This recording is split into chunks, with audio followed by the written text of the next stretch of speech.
So there's a lot of things going on right now in the world when it comes to instability, especially in the Middle East with what is going on. As a person that was brought up in a Christian way, I'd like to feel like I understand some aspects of it, in terms of like if you want to go back, not just 1948 or is it 1946, I'm not sure, go back to like 4,000 years ago or something like that in the Bible and all that. I don't want to go into all that stuff, but in terms of the modern conflicts, I would like to know what's really going on. Really, is it just about the 1946? Or is it 1940? I'm not sure of the year. Is that was 1940 something that Israel were given that particular land by the British, which is part of the argument that the Palestinians are having against Israel, that is not their land and all that. But if you want to go back 4,000 years, that was Israel's land before then. So I don't really know. It's really complicated. So this video is supposed to tell me the full history of the Israel-Palestine war from the beginning of time up until now. So let's get right into it. The Israel-Palestine conflict, which flared up again in October 7, 2023, is a deeply rooted issue with layers of historical, religious, and territorial complexities. While many contemporary discussions trace its origins to the establishment of Israel in 1948, its roots delve much deeper, spanning nearly 3,000 years. In the 8th century BCE, the territories now identified as Israel and Palestine were under the dominion of the kingdoms of Judah and Israel. These kingdoms were the political manifestations of various Jewish tribes. Concurrently, the ancestors of the Palestinians, often referred to as the Philistines in ancient scriptures, occupied... Oh, wow. Okay, the ancestors of the Palestinians are the Philistines, which is, in that story in the Bible, for those of you that know that story, David and Goliath. Yeah, so David fought for Israel and Goliath fought for the Philistines. So the background of, or the ancestors of the current Palestinians are the Philistines. This is really interesting. I've always had that idea, but I wasn't really sure. Hopefully this video is correct and I'm not learning things that are wrong. Guys, most of you that know this history more than me, if this video is wrong in any way, let me know down in the comments. A stretch of land from the Gaza Strip to Tel Aviv. The Old Testament, a foundational text for Judaism, cites God's promise of a vast tract of land to Abraham's descendants, the Israelites.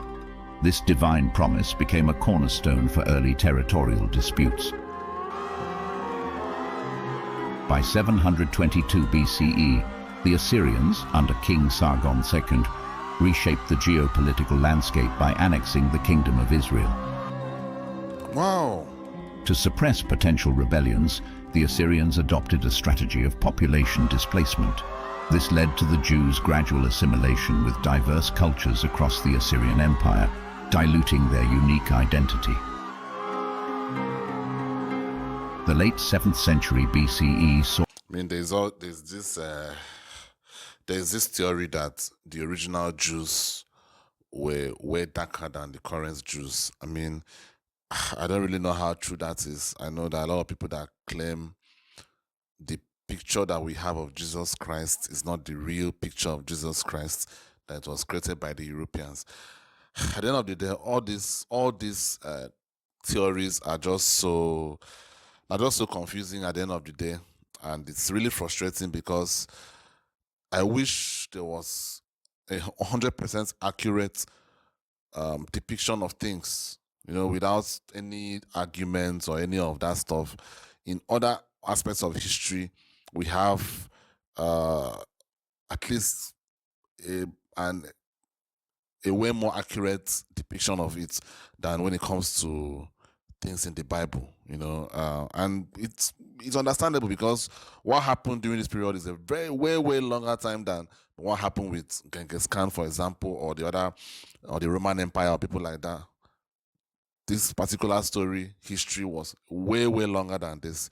So it's understandable why that aspect of history is a bit cloudy. You know what I'm saying? So it's really frustrating, but let's continue. against the Assyrian Empire, diluting their unique identity. Because looking at these people now, they are way, way darker. Way, way darker. I'm here, at least the Jewish people I've seen on television, at least I've never left my country like you guys know, but the Jewish people I've seen on television, most of them are lighter than this set of people I'm seeing here. Like they said here, it was diluted. Like the race of the original Jews was diluted. So it's not necessarily that they were black. Maybe they were darker skinned, but they were not like African skin like me. And I'm not even that dark, but you get the point I'm trying to make. So it's really confusing. It's really confusing. Guys, I really want this to be a discussion down in the comments, because I know this is a very controversial topic, and I would like to learn more. And most you guys that may know more than me can help me out down in the comments. The late 7th century BCE saw another power transition as the Babylonians replaced the Assyrians. Okay, Babylon. They controlled vast territories, including Jerusalem. Jewish resistance against Babylonian dominance led to the destruction of Solomon's temple in 587 BCE, marking the onset of the Babylonian exile. However, the winds of change blew again in 539 BCE when the Persians, under the leadership of King Cyrus the Great, overthrew the Babylonians. Cyrus allowed the exiled Jews to return to Jerusalem. He also sponsored the reconstruction of Solomon's temple, a significant gesture that endeared him to the Jewish populace. By 63 BCE, the Roman Empire extended its tentacles to Jerusalem. The subsequent centuries under Roman rule were tumultuous for the Jewish community. Two major revolts against the Romans resulted in catastrophic losses for the Jews, leading to a diaspora where many fled Roman persecution. The rise of Christianity in the Roman Empire added another layer of complexity. Jews faced intensified persecution, being blamed for Jesus' crucifixion. Okay, I know about that particular story, Christians during the Roman Empire. Yeah, I know about that. We're blaming the Jews for it. And I do know where I'm not sure whether I should say this. I don't understand where that particular sentiment came from, because if you read the Bible, at least the little, okay, not the little, I read a lot of it when I was younger.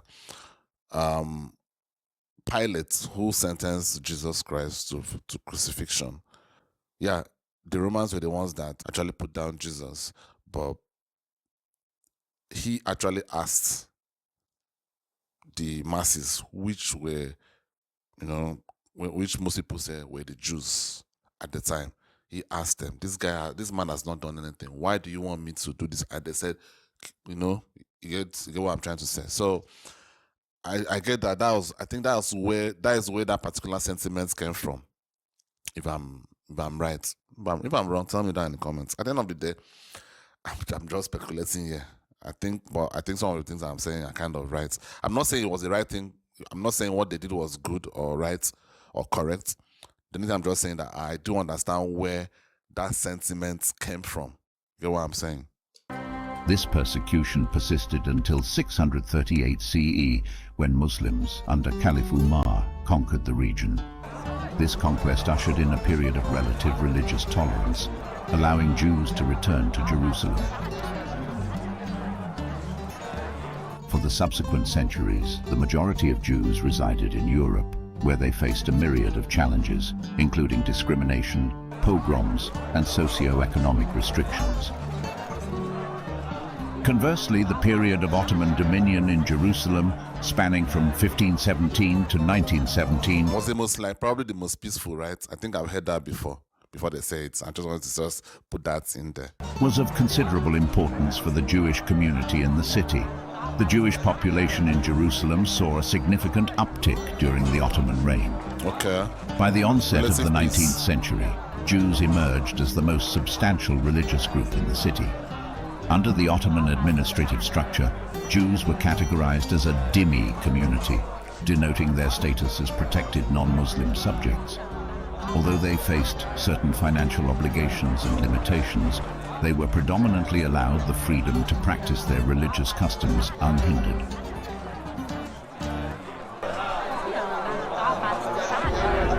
By the late 19th century, Theodor Herzl, a visionary Jewish journalist, proposed a radical solution: the establishment of a Jewish state in Palestine. His Zionist ideology gained traction, especially after the British government's Balfour Declaration in 1917, which endorsed the idea of a Jewish homeland in Palestine. Post-World War I, the League of Nations granted Britain the mandate over Palestine. This period saw a surge in Jewish immigration, which inevitably heightened tensions between Jews and Arabs. The Arab Revolt of 1936. I've always heard that stuff. Most people always say, as the conflict has been going on, people have been saying, we have no issue with the Jews. We have issues with the Zionists. So I don't know if any Jewish person that is watching this video, I know I've been seeing some comments from Jews, not liking what Israel is doing currently, so which was surprising to me. Not just one person, a lot of them. Actually, lots of Jews around the world are not really in support of what Benjamin Netanyahu is doing, to Palestine currently. So maybe they are the non-Zionists. Maybe the ones that are pushing for what is going on right now are the Zionists. Am I right? I don't know. Because this whole thing is just... I was very surprised when I saw some of those Jews who were against what Netanyahu is doing. Maybe some of them are just against it because of the fact that civilians are, dying. But I actually saw some that reference this whole Zionist movement thing. So I don't know, maybe it is like a Zionist thing. I really don't understand. This video is still, there's still a lot to be said here. So let me see what is going to be said. Heightened tensions between Jews and Arabs. The Arab Revolt of 1936 to 1939, a resistance against British rule and Jewish immigration, led to the British White Paper of 1939, which proposed a joint Arab-Jewish state. However, the horrors of World War II and the Holocaust amplified global support for a Jewish homeland. In 1947, the United Nations proposed a partition plan to divide British Mandate Palestine into separate Jewish and Arab states, with Jerusalem as an international city. The Jewish leadership accepted the UN partition plan, but the Arab leadership did not. On May 14, 1948, David Ben-Gurion declared the establishment of the State of Israel. Wow, okay. This declaration was met with military intervention by neighboring Arab states, leading to the 1948 Arab-Israeli War. By the end of the war in 1949, Israel had expanded its territory beyond the UN's proposed borders. The war resulted in a significant Palestinian-Arab refugee crisis. Okay, that explains it.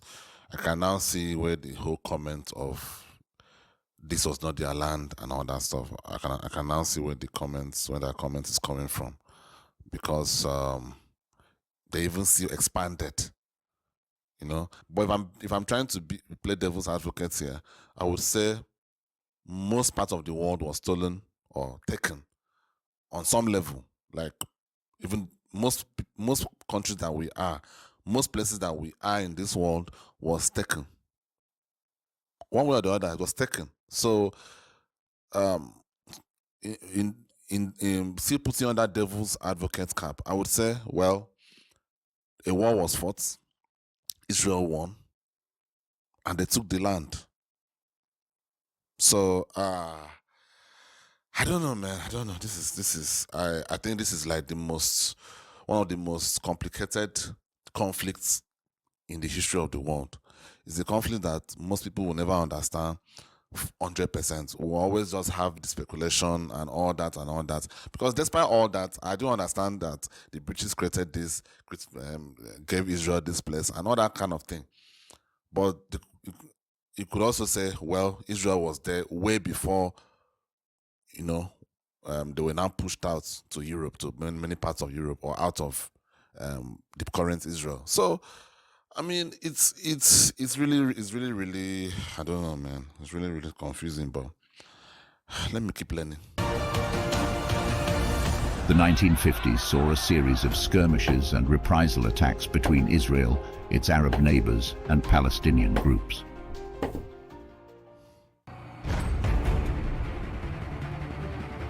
The tensions culminated in the Six-Day War of 1967.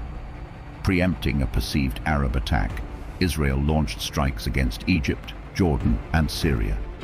In just 6 days, Israel captured the Sinai Peninsula, Gaza Strip, West Bank. Okay, captured. Okay, I'm just seeing here. Jerusalem is part of the West Bank. Old City of Jerusalem, and the Golan Heights. Okay. In just 6 days, Israel captured the Sinai Peninsula, Gaza Strip, West Bank, Old City of Jerusalem, and the Golan Heights. Okay. This victory significantly altered the territorial landscape and further complicated the Israel-Palestine issue. Okay, look at that. Look at that. Okay, before the British, this was Jewish land. The British land gave it to them. And okay, so by 1967, so Israel have just been expanding and expanding and expanding. Wow, this is interesting. This is really interesting. So this is now Gaza. This small part here is Gaza. 2 million people live there. Man, that was crazy, man. I know they're not living there anymore like that, but before October 7th, 2 million people were living there. That's mad. Okay. Wow, this is crazy. In 1973, Egypt and Syria launched a surprise attack on Israel during Yom Kippur, a major Jewish holiday. Despite initial setbacks, Israel managed to repel the attackers. This war led to the 1978 Camp David Accords, brokered by US President Jimmy Carter. Egyptian President Anwar Sadat and Israeli Prime Minister Menachem Begin negotiated the accords, leading to Egypt formally recognizing Israel. Camp David, okay, that is where the presidency Sudan meets, right? And the two nations signing a peace treaty in 1979. As part of the treaty, Israel agreed to withdraw from the Sinai Peninsula, which it had captured from Egypt during the 1967 Six-Day War. Palestinian frustrations with Israeli occupation and settlement expansion in the West Bank and Gaza Strip led to the First Intifada in 1987. This grassroots uprising involved civil disobedience, boycotts, and widespread protests. The violence and Israel's response garnered international attention, highlighting the need for a resolution. The 1993 Oslo Accords marked a significant step towards peace. Israeli Prime Minister Yitzhak Rabin and Palestine Liberation Organization leader Yasser Arafat agreed to mutual recognition.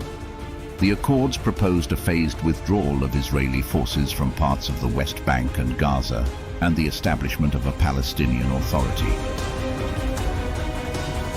The Israel's failure to progress on the Oslo Accords promises led to the Second Intifada in 2000. This violent uprising resulted in significant casualties on both sides. In 2005, Israel unilaterally disengaged from the Gaza Strip, evacuating all Israeli settlements. However, this did not lead to peace, as Hamas, a Palestinian militant group, took control of Gaza in 2007. The peace talks that resumed in September 2010 were part of ongoing efforts to resolve long-standing issues between Israel and the Palestinian Authority. However, they quickly broke down due to Israel's settlement activities in the West Bank. Israel has maintained a blockade on the Gaza Strip, aiming to restrict the flow of goods and resources to Hamas, which Israel and several other countries consider a terrorist organization. The blockade has faced widespread international criticism.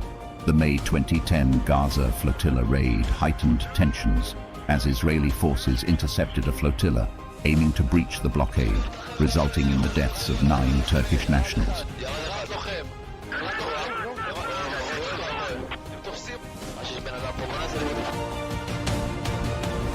The conflict has seen ongoing violence, including rocket attacks from Gaza into Israel and retaliatory airstrikes and gunfire by Israeli forces. The release of Israeli soldier Gilad Shalit in October 2011 was a significant moment, as he had been held captive by Hamas in Gaza for over 5 years.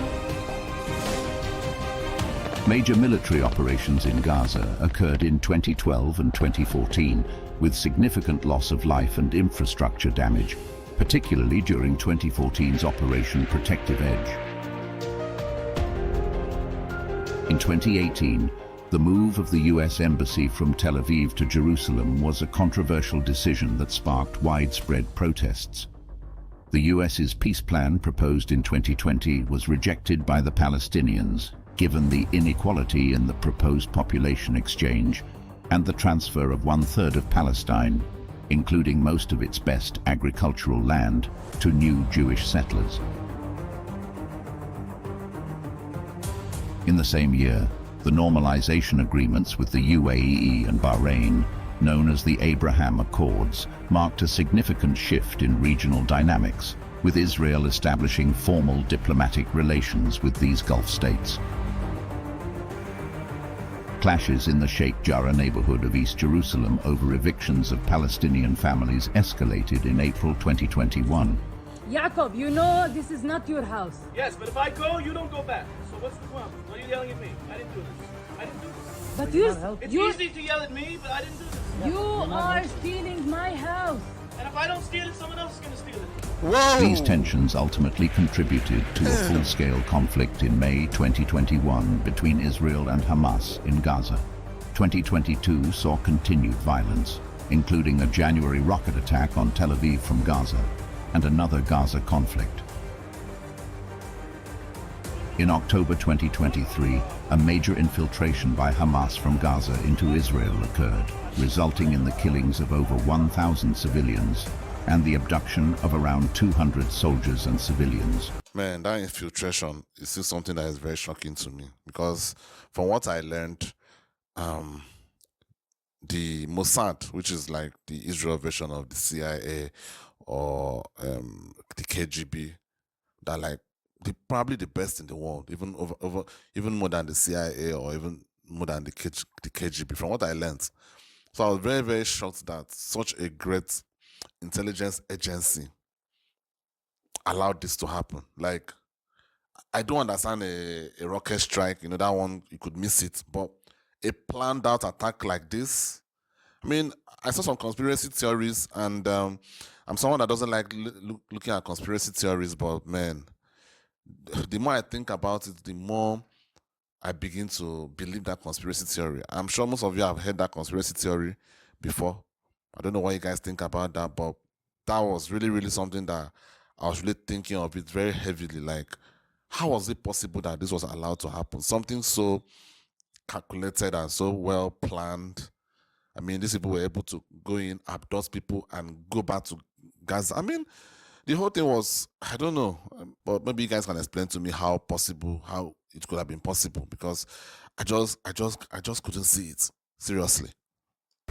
It intensified the ongoing conflict, which continues as this video is being created.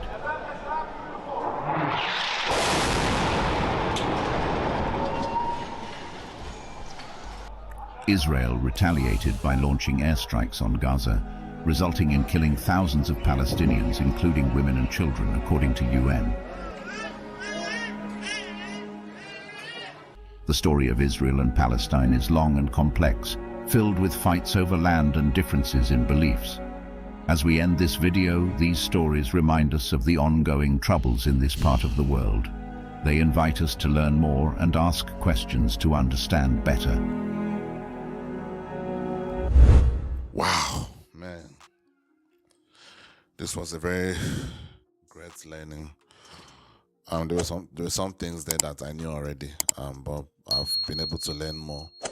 It's really, really sad that it always comes to this when it comes to this region. And unfortunately, I don't think it will ever end in our lifetime. I don't even think it will ever end in anybody's lifetime. The only thing that will make this end is if either side totally wipes out the other side, which nobody wants. Nobody wants. But that seems like the only solution, because there's just no solution. I don't know how this video is going to, how it's going to be received. I don't know. I know this is a very controversial topic, and maybe I'm not even saying things that are correct here, and I'm not right in a lot of things that I'm saying. Maybe I'm not. You guys can help me down in the comments, but I'm not going to apologize for what I'm saying. I'm learning, like you guys know. God the explores world. I'm exploring the world and I'm learning more. So if I'm wrong, you correct me. At the end of the day, that is what can really happen. But if you come with hateful speech, because I'm saying something that you don't like, I don't really care, to be honest with you. I'm not one of those people that is hurt by words, to be honest. So you can say whatever I want to say. But if you come with legitimate criticism, maybe I'm wrong somewhere, maybe I don't know what I'm saying somewhere, you help me down in the comments, and I really appreciate it. That's all I can ask for. Anyway, guys, let me know what you think down in the comments, and I'll see you on the next one. Peace.